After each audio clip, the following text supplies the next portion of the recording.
భూపతులకు అధిపతి, భూరాజులకు భీకరుడు, సమాధానానికి కారకుడు, నిరంతరము రాజు అయిన దేవాది దేవునికి వేవేల స్తుతులు చెల్లిస్తూ మీ అందరికీ నా శుభములు. ఈ రోజు మన ధ్యానం లూకాసు వార్త 14వ అధ్యాయం 25 నుంచి 35 వచనాల వరకు. 25 నుండి 27 వచనాల్లో ప్రభువు జన సమూహాలతో వారు ఆయనతో కూడా రావడం చూసి అంటున్నారు, తనతో ఉండాలి అని అనుకునేవారు తన శిష్యులుగా ఎలా ఉండాలో ఇక్కడ రెండు సంగతులను వివరించారు ఈ వచనాల్లో. ఆయన వెంట వస్తున్న జన సమూహాలకు ఆయన వెంట రావడం అంటే ఏంటో వివరించారు. ఒకటి, ఎవడైనా నా ఎద్దుకు వచ్చి తన తండ్రిని, తల్లిని, భార్యను, పిల్లలను, అన్నతమ్ములను, అక్క చెల్లెలను, తన ప్రాణమును సహా ద్వేషించకుంటే వాడు నా శిష్యుడు కానేరడు అని. రెండు, ఎవడైనా తన సిలువను మోసుకుని నన్ను వెంబడింపని ఎడల వాడు నా శిష్యుడు కానేరడు అని. ఆ జనసమూహాలతో ప్రభువు ఈ మాట చెప్పటం ఈ రెండు వచనాల్లో మనం చూస్తాం. అంతేకాదు ఇంకా ఆ తర్వాత వచనాలు చూసినట్లయితే 28 నుంచి 35 వచనాల్లో ప్రభువు ఇక్కడ చెప్పిన ఈ రెండు అంశాలను అర్థం చేసుకోవటానికి ఇంకొక ఉపమానాన్ని చెప్తున్నారు. మీలో ఎవడైనా ఒక గోపురం కట్టింపగోరినెడల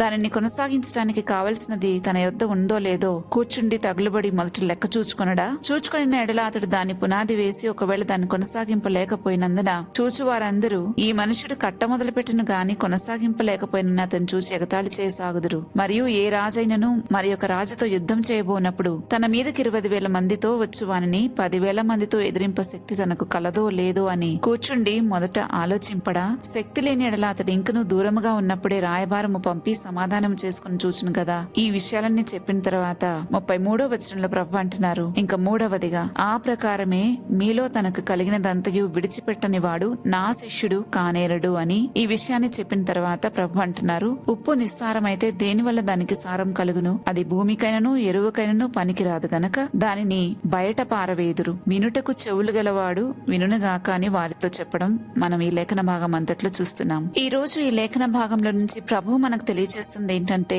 యేసు ప్రభుని అనుసరించడం అంటే కేవలం ఆయన వెంట నడవటం కాదు, ఆయనకు పూర్తిగా సమర్పించుకుని జీవించటం. మన ప్రేమలో, మన నిర్ణయాలలో, మన జీవితంలో మొదటి స్థానం దేవునికి ఇవ్వడం. ఎందుకంటే మనకు కూడా తన దగ్గర ఆ స్థానమే ఉంది కాబట్టి, తన అరచేతుల్లో మనల్ని చెక్కుకున్నాడు కాబట్టి. దీన్ని బట్టి మనకు అర్థమవుతుంది ప్రభు మనల్ని ఎంత ప్రాముఖ్యంగా, ఎంత ప్రేమగా, ఎంత దగ్గరగా మనల్ని చూసుకుంటున్నారు. అందుకే ఆయన అంటున్నారు, ఆయన 3 సంగతులు చెప్పారు ఈ లేఖన భాగంలో నుంచి ఈ రోజు. ఒకటేమో, ఎవడైనా నా యొద్దకు వచ్చి తన తండ్రిని, తల్లిని, భార్యను, పిల్లలను, అన్నతమ్ములను, అక్క చెల్లెలను, తన ప్రాణమును సహా ద్వేషించుకుంటే వాడు నా శిష్యుడు కానేరడు అని. 2, ఎవడైనా తన సిలువను మోసుకుని నన్ను వెంబడింపనేడలా వాడు నా శిష్యుడు కానేరడు అని.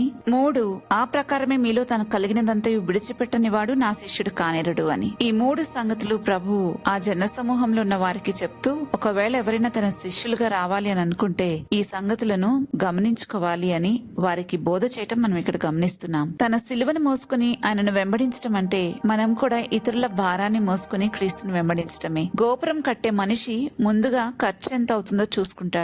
యుద్ధానికి వెళ్లే రాజు ముందుగా తన శక్తిని పరిశీలించుకుంటాడు. అలాగే యేసుప్రభుని అనుసరించటం కూడా, ఆయనను వెంబడించాలంటే ముందుగా మనం ఒక తీర్మానానికి రావాలి. అప్పుడే ఆయనను ఫాలో అవ్వగలుగుతాము. ఇంకా చివరిగా ప్రభు చెప్పినట్లుగా ఉప్పు తన సారాన్ని కోల్పోతే అది పనికి రాదు అని. ఉప్పు సారాన్ని ఎప్పుడు కోల్పోతుందంటే అది కల్తీ అయినప్పుడు, వేరే పదార్థాలు దానిలో కలిసినప్పుడు. అదే విధంగా దేవుని పిలుపును స్వీకరించిన మనము కూడా దేవునితో పాటు అన్నిటికీ సమానమైన ప్రాధాన్యతనిస్తే మనం కూడా సారాన్ని కోల్పోయినట్లే. ఈ విషయాన్ని ఇక్కడ ప్రభు అంటున్నారు. అప్పుడు అటు దేవునికి ఇటు లోకానికి కూడా పనికి రాకుండా ఉంటాం. కాబట్టి ఈ రోజు మనం అర్థం చేసుకోవాల్సింది ఏంటంటే, యేసుక్రీస్తును కేవలం మాటలతో కాకుండా, లేదా ఊరికే ఆయనను వెంట వెళ్లటం కాకుండా నిజమైన శిష్యులుగా అనుసరించి సమర్పణ కలిగి ఉంటే అప్పుడు మన జీవితంలో నిజంగా దేవుని మహిమపరుస్తూ సారవంతంగా జీవించగలుగుతాం.